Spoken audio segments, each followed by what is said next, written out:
Mheshimiwa Mwenyekiti, naomba nikupeleke ukurasa wa 8 kwa ajili ya kupitia rasimu ya mapendekezo ya mpango na bajeti sasa ya mwaka 2026 2027.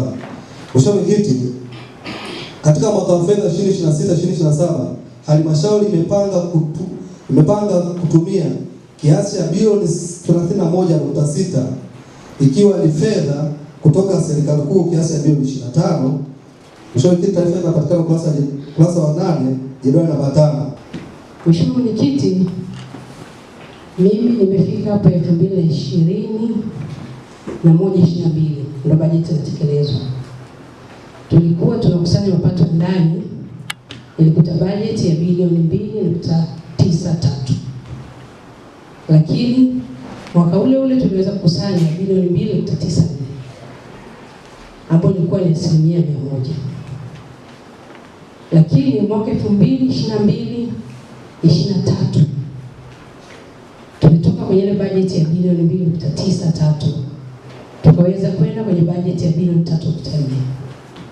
Mheshimiwa Mwenyekiti, mwaka huo kwenye bajeti yetu ya bilioni 3.4 tuliweza kukusanya bilioni 3.9 ambapo ni zaidi ya 100%.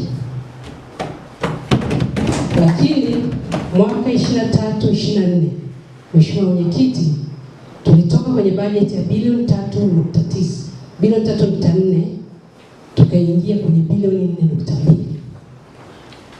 Mheshimiwa Mwenyekiti, tunaenda tukakusanya bilioni 4.3 ambapo ni zaidi tena ya 100%. Lakini Mheshimiwa Mwenyekiti, 24-25 tukawa na bajeti ya bilioni 4.3 tukakusanya bilioni 5. Mheshimiwa Mwenyekiti, ni hatua kubwa sana.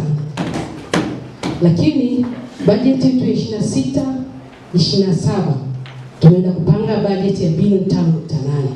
Kwa hiyo tumeongeza zaidi ya milioni 800 tunaotegemea kwenda kukusanya. Mheshimiwa Mwenyekiti, bajeti hii imegusa kila sehemu na imeangalia kama ukupata mwaka jana maana yake ukupata mwaka huu, kama ulipata mwaka juzi maana yake ulipata mwaka jana. Kwanza hakuna diwani atakayolalamika. Kwa sababu ya nini? Bajeti hii imegusa mahali popote pale. Kiangalia shule zetu za msingi, sekondari, hakuna mahali pasipoguswa. Mimi naipongeza sana bajeti hii nzuri na niombe wataalamu wetu wakaitetee ibaki ilivyo. Lakini kila mmoja kawajibike kwenye swala la mapato.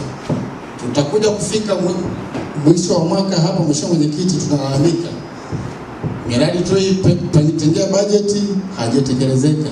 Tutaanza kusotana sisi kwa sisi. Mheshimiwa Mwenyekiti, mimi nilikuwa nasisitiza hilo sasa. Uwezesha umaliziaji wa miundombinu ya miradi viporo.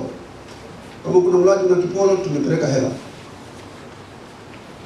Uwezesha ujenzi wa miundombinu ya kutolea huduma kwa wananchi tumepeleka hela. Kuanzisha miradi mbalimbali ya kuongeza mapato ya halmashauri tutapeleka hela. Bajeti tuliyoiwasilisha leo katika baraza hili la madiwani tuliyoijadili na kuipitia na wahoji, je, mnaikubali na kuipitisha? Ndio. Asante. Wanaosema hapana, hakuna. Hesabu sauti za ndio zinoshinda. Asanteni sana.